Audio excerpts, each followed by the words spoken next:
గుడివాడ అమర్నాథ్ గారికి, ఈరోజు ఈ కార్యక్రమానికి హాజరైన గౌరవనీయులు పెద్దలు మాజీ ఉప ముఖ్యమంత్రి ధర్మాన కృష్ణదాస్ గారికి, గౌరవనీయులు విజయనగరం జడ్పీ చైర్మన్ భీమిలి నియోజకవర్గం కోఆర్డినేటరు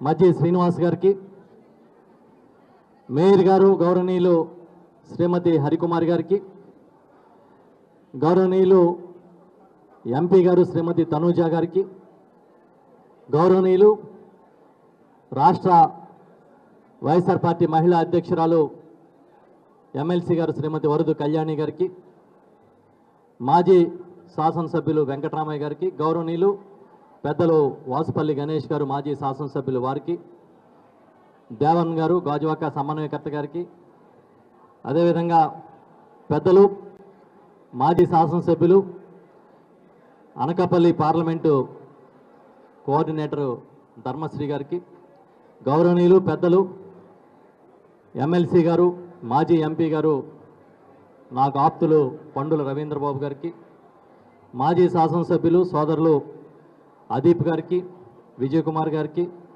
గౌరవనీయులు సీనియర్ నాయకులు పెద్దలు మాజీ శాసనసభ్యులు తిప్పల నాగిరెడ్డి గారికి, గౌరవనీయులు సోదరులు కేకే రాజు గారు నార్త్ కాన్స్టిట్యున్సీ ఇన్ఛార్జ్ గారికి, గౌరవనీయులు సీనియర్ నాయకులు మాజీ అధ్యక్షులు మన కోలా గురువులు గారు, ఇక్కడ చాలామంది నాయకులు హాజరయ్యారు, కార్పొరేటర్స్ ఉన్నారు, వెంకటరెడ్డి గారు, ఇంకా చాలామంది కార్పొరేటర్లు సీనియర్ నాయకులు మహిళా నాయకురాళ్ళు యూత్ ప్రతి ఒక్కరికి మీడియా మిత్రులకి నా హృదయపూర్వక నమస్కారాలు. ముందుగా ఉత్తరాంధ్ర జిల్లాల రీజనల్ కోఆర్డినేటర్గా నాపై నమ్మకం ఉంచి నన్ను ఇక్కడ నియమించిన మన పార్టీ అధ్యక్షులు మాజీ ముఖ్యమంత్రి వర్యులు మనందరి ప్రీతమ నేత జగన్మోహన్ రెడ్డి గారికి హృదయపూర్వకంగా కృతజ్ఞతలు తెలియజేస్తూ ఉన్నా. నాపై నమ్మకం ఉంచి ఇక్కడ నియమించిన మన ప్రీతమ నాయకులు జగన్మోహన్ రెడ్డి గారికి హృదయపూర్వక కృతజ్ఞతలు తెలియజేస్తూ ఉన్నా. ఈ ప్రాంతానికి నాకు చాలా అనుబంధం ఉంది. ఈ ప్రాంతంలో దాదాపుగా మన పార్టీ నాయకులు కానీ ఇతర ముఖ్య నాయకులు కానీ నాకు చిరపరిచితులుగా తెలిసిన పరిస్థితులు ఉన్నాయి.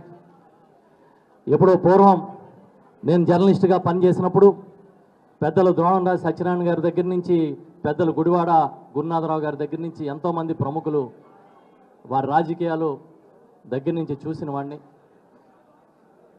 ఉత్తరాంధ్ర ఈ రాష్ట్రంలోనే ఒక ప్రత్యేకమైన లక్షణాలు కలిగిన ప్రాంతం. చాలా కమిట్మెంట్తో ఎవరి పని వాళ్ళు చేసుకుంటూ ప్రతి ఒక్కటి నాకే కావాలని కాకుండా ఈ ప్రాంతం అంతా బాగుండాలనే ఆలోచనతో ఉండే ప్రజలు ఎక్కువ ఉన్న ప్రాంతం ఇది. ఇలాంటి ప్రాంతంలో మన వైఎస్ఆర్ పార్టీ మొదటి నుంచి చాలా బలంగా ఉంది.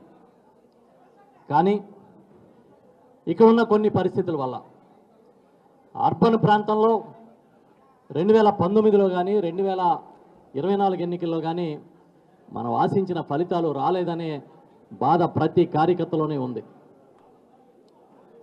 చాలా కారణాలు ఉన్నాయి. మన 2024 ఎన్నికలు వాటి ఫలితాలు చూసినప్పుడు సాధారణంగా ఈవీఎంలో ఏదో జరిగిందని మనం అందరం అనుకుంటాం. చాలామంది మనసుల్లో అదే ఉంటుంది. ఒకవేళ నిజంగా అదే జరుగుంటే చంద్రబాబు నాయుడు సహజ సిద్ధమైన మోసానికి మనం మరొకసారి గురయ్యామని సరిపెట్టుకుందాం. అలా కాకుండా ప్రజల్లో ఇంకా ఏదో కోరుకున్నారు, వాటిని కూడా మనం అందించాల్సి ఉండేది అని అంటే వాటిని ఇప్పుడు సరిదిద్దుకుందామనే ఆలోచనతో పార్టీ ముందుకెళ్తుందనే విషయాన్ని సందర్భంగా తెలియజేస్తూ ఉన్నాం. ఎప్పుడు జగన్మోహన్ రెడ్డి గారు ఒక్కటే చెప్తారు, ఈ పార్టీ ప్రజల కోసం పేదల కోసం తప్పించే పార్టీ. ఒక నాయకుడిగా నిరంతరం ఇచ్చిన మాట నిలబెట్టుకోవడం కోసం అహర్నిశలు ప్రాణం పోయినా కూడా నేను సిద్ధంగా ఉంటానని చెప్పే ఏకైక నాయకుడు జగన్మోహన్ రెడ్డి గారి నాయకత్వం వహిస్తున్న పార్టీ ఇది. ఒక మాట ఇస్తే మాట కోసం ఎంత నష్టపోవడానికైనా సిద్ధపడే నాయకుడు ఈ దేశంలో ఎవరైనా ఉంటే అది ఒక్క జగన్ గారే. లేకపోతే చంద్రబాబు లాగా చాలా అబద్ధాలు చెప్పొచ్చు, సూపర్ 6లు కాదు సూపర్ 60లు ఇవ్వచ్చు. కానీ అది జరగని పని అని ఆ రోజే చెప్పి కుండ బద్దలు కొట్టినట్టు నా మీద నమ్మకం ఉంచండి అని ఎన్నికలకు వెళ్ళారు. సహజంగా ఒకసారి ఓటమి వచ్చినప్పుడు అందరిలో కూడా నిరాసక్తత వస్తుంది, అందరిలో కూడా నైరాశ్యం ఉంటుంది. కానీ ఈ రోజున మీరు 2019కి 2024కి ఆనాటి తెలుగుదేశం పార్టీ ప్రతిపక్ష పార్టీ కార్యకర్తలకి ఈనాటి మన పార్టీ కార్యకర్తలకి తేడా చూస్తే వాళ్ళు రోడ్డు మీదకి వచ్చి నిలబడడానికి 2-2.5 సంవత్సరాలు పడితే 2 నెలలు కాకముందే మన కార్యకర్తలందరూ సింహాల్లాగా రోడ్డు మీదకి వచ్చారు. చాలా బలమైన కేడర్ ఉన్న పార్టీ మంది. కానీ ఎక్కడో సమన్వయం జరుగుతోంది, లోపం జరుగుతోంది. సమన్వయ లోపమో లేకపోతే ఇంకేదో మన శక్తి మీద మనకి నమ్మకం లేకపోవడం వల్ల చాలామంది కార్యకర్తలు ఇవాళకి కూడా ఇంకా నైరాశ్యంలో ఉన్నారు. నేను ఒకటే చెప్తున్నా, ఈ వారంలోనే చూడండి 3 సార్లు జగన్మోహన్ రెడ్డి గారు బయటికి వెళ్ళారు. గుంటూరు మిర్చియార్డుకి మాజీ ఎమ్మెల్యే గారు వంశీ గారిని అరెస్ట్ చేస్తే జైలు దగ్గర పరామర్శకి, మొన్న పాలకొండ పరామర్శకి వస్తే ఆ జనాన్ని చూసి మరొక్కసారి చంద్రబాబు నాయుడు గారి వెన్నులో వణుకు పుట్టిందన్నలో సందేహమే లేదని చెప్తాను నేను. సినిమా యాక్టర్లకు కూడా లేని విపరీతమైన ప్రజాదరణ కలిగిన నాయకుడు ఎవరన్నా ఉంటే అది జగన్ గారే. క్యారెక్టర్ పరంగా కార్యకర్త కోసం, ఇచ్చిన వాళ్ళ కోసం నిలబడతానని చెప్పే నాయకుడు కూడా ఈ రాష్ట్రంలో ఎవరో లేరు. మీరే చూశారు, నిన్ననే మన విశాఖపట్నం వేదికగా నిరుద్యోగులు ఏ విధంగా గళమెత్తారో. ఏ ఒక్క వర్గాన్ని మోసం చేయకుండా వదిలిపెట్టలేదు చంద్రబాబు అని ఈ 8 నెలల కాలంలో మరొకసారి తేలిపోయింది. రైతులు అవ్వచ్చు, మహిళలు అవ్వచ్చు, ఉద్యోగులు అవ్వచ్చు, విద్యార్థులు అవ్వచ్చు, నిరుద్యోగులు అవ్వచ్చు, ప్రతి ఒక్కరిని తన సహజ శైలిలో మోసం చేశారని ఒక్కొక్కరు రోడ్డు మీదకి వస్తూ ఉన్నారు. ఈ సందర్భంలో మనం చేయాల్సింది ఒకటే, మనం ఒక ప్రతిపక్ష పార్టీగా ప్రజల పక్షాన్ని నిలబడేవారిగా మనందరం కూడా ప్రజల పక్షాన్ని నడుద్దామని చెప్తున్నా.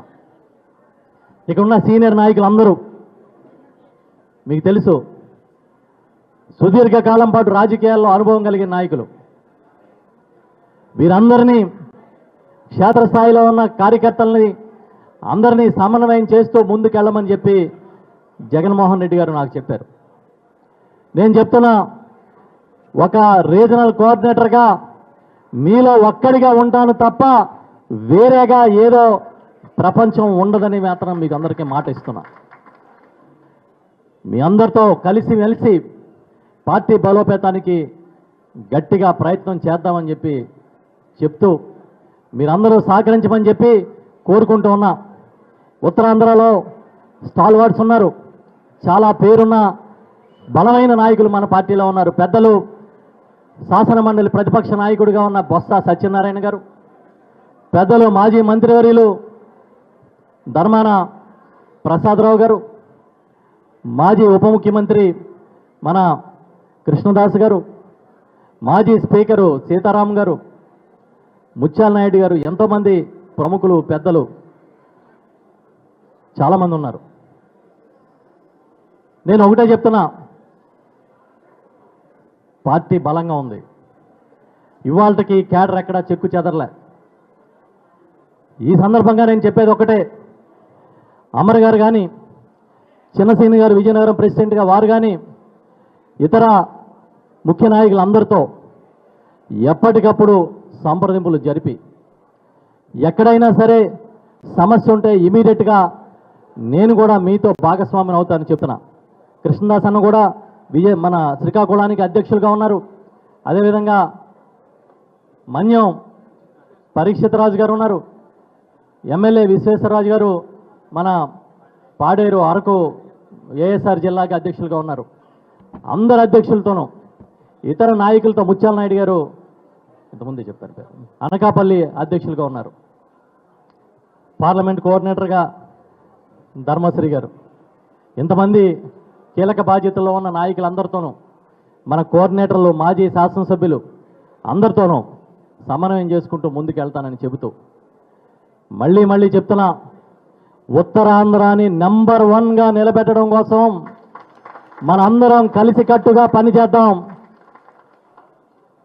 ఎక్కడ ఏ సమస్య ఉన్నా వైఎస్ఆర్ పార్టీ అక్కడ ఉంటుంది పరిష్కారం కోసం, ప్రభుత్వాన్ని నిలదీయడానికి అని ప్రజల్లో బలమైన నమ్మకం కుదిరే విధంగా పనిచేద్దామని చెప్పి చెప్తూ నిరంతరం అందుబాటులో ఉంటానని చెప్పి మాటిస్తూ మళ్ళీ రెగ్యులర్గా వస్తూనే ఉంటాను కనుక అందరినీ కలుసుకుంటా. ఇక్కడున్న దాదాపుగా చాలామంది నేను ఇన్ఛార్జి మంత్రిగా ఉన్నప్పుడు, అదేవిధంగా మున్సిపల్ మన కార్పొరేషన్ ఎలక్షన్లప్పుడు కానీ ఇతర సందర్భాల్లో కానీ ఇక్కడ మీ అందరితో పాటు కలిసి పనిచేసిన అనుభవం ఉంది. నాకు ఇంకా ఏదైనా పూర్తి అవగాహన లేనట్లయితే మన నాయకులు పెద్దలందరితో కూడా మాట్లాడి తప్పకుండా సమన్వయం అనేది లోపం లేకుండా ముందుకు తీసుకెళ్తానని చెబుతూ ఒక్కటే గుర్తుపెట్టుకోండి, జగన్ అనే ఒక బలమైన శక్తిని దెబ్బతీయడానికి ఈ రాష్ట్రంలో చంద్రబాబు నాయుడు తన సొంత మీడియాని, ఎల్లో మీడియాని చాలా బలంగా వాడుతూ ఉన్నారు. తిమ్మిని బమ్మిని చేసి చూపించే కార్యక్రమం చేస్తూ ఉన్నారు. అందుకే మన నాయకుల్ని, కార్యకర్తలందరినీ కోరుతున్నా, ఎక్కడైనా ఎప్పుడైనా తప్పుడు ప్రచారం చేస్తే మనమే ఒక ఛానల్ లాగా, మనమే ఒక పత్రికలాగా గొంతెత్తాలని చెప్పి మాత్రం మిమ్మల్ని అందరినీ రిక్వెస్ట్ చేస్తూ, ఏదో 10 మంది మాట్లాడుకుంటున్నారులే, వాళ్ళు ఏదో మాట్లాడుకుంటున్నారని వదిలేయొద్దు. ఖచ్చితంగా దాన్ని ఖండించే ఒక అలవాటు చేసుకోమని చెప్పి రిక్వెస్ట్ చేస్తూ మళ్ళీ త్వరలోనే కలుసుకుందామని చెప్తూ సెలవు తీసుకుంటున్నాను. Thank you very much.